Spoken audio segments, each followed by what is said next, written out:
हिंदी व्याकरण का पाठ पढ़ा रही हूँ। पाठ का नाम है रचना के आधार पर वाक्य रूपांतरण।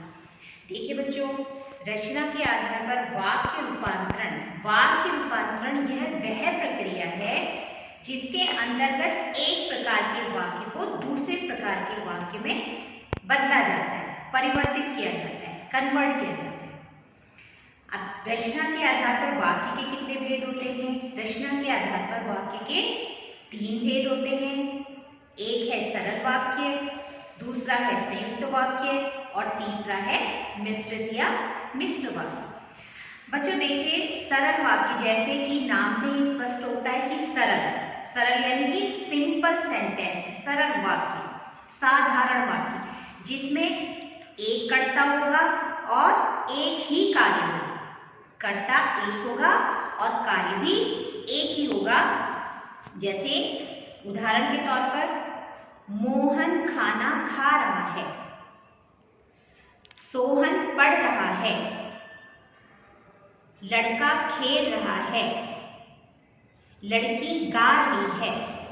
जो इस तरीके के जो वाक्य होते हैं जिनमें एक ही कर्ता होता है और एक ही कार्य होता है, तो वहां पर कौन सा वाक्य होता है? वहां पर होता है सरल वाक्य। तो सरल वाक्य आप लोग की समझ में आ गया होगा। अब नंबर 2 है, देखिए संयुक्त वाक्य। संयुक्त यानी कि 2 या 2 से अधिक स्वतंत्र साधारण वाक्य होते हैं संयुक्त वाक्य में।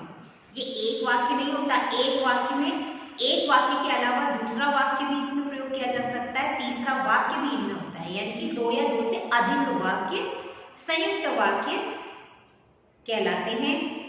अब देखिए, एक संयुक्त वाक्य को हम जिन समुच्चय बोधकों की सहायता से संयुक्त करते हैं, आपस में जोड़ते हैं, वो कौन कौन से होते हैं? सबसे पहले मैं आपको बता दूं, संयुक्त वाक्य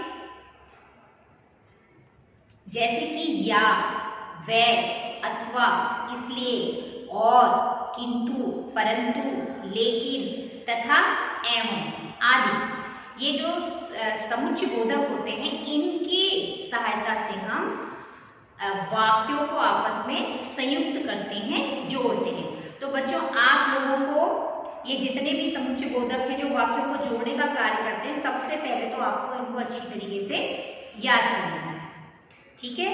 अब देखिए, संयुक्त वाक्य का एक एग्जाम्पल मैं आपको बताती हूँ। जैसे कि वह घर गया और सो गया। देखिए, वह घर गया एक वाक्य और सो गया दूसरा वाक्य। अब देखिए, 2 वाक्य को किसने आपस में जोड़ा, किसने संयुक्त किया? और ने। तो और क्या है? समुच्चय बोधक है। तो इसी तरीके से वाक्यों को क्या किया जाता है? समुच्चय बोधकों की सहायता से आपस में जोड़ा जाता है। तो वह घर गया और सो गया कौन सा वाक्य होगा? संयुक्त वाक्य होगा। अब देखिए, नंबर 3 है मिश्र वाक्य। मिश्र वाक्य जिसमें जो पहला वाक्य होता है, मिश्र वाक्य में जो पहला वाक्य होता है, जो दूसरा वाक्य होता है, जो दूसरे उपवाक्य होते हैं, वो पहले वाले प्रधान वाक्य में क्या होते हैं? आश्रित होते हैं, डिपेंड होते हैं। कहने का मतलब यह है, आसान शब्दों में जैसे आपके समझ में आए, कि पहले वाले वाक्य के आधार पर ही दूसरा वाक्य बनता है, या कहने का मतलब पहला कार्य होगा तो दूसरा कार्य।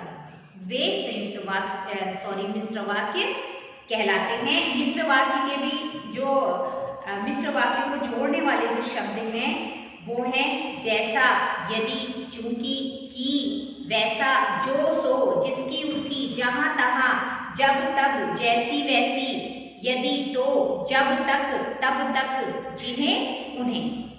ठीक है, ये क्या है? मिश्र वाक्य को जोड़ने वाले या लेख बनाने वाले शब्द हैं। जैसे आप एक उदाहरण देखिए, जब आप मेहनत करेंगे तब आपको सफलता मिलेगी। जब और तब का प्रयोग किया गया है पहले वाले वाक्य में। दूसरा उपवाक्य क्या है? डिपेंड है, आश्रित है, यानी कि पहला कार्य होगा तभी आपका दूसरा कार्य होगा। पहला कार्य आप मेहनत करेंगे तभी आपको सफलता मिलेगी। जब आप मेहनत करेंगे तब आपको सफलता मिलेगी।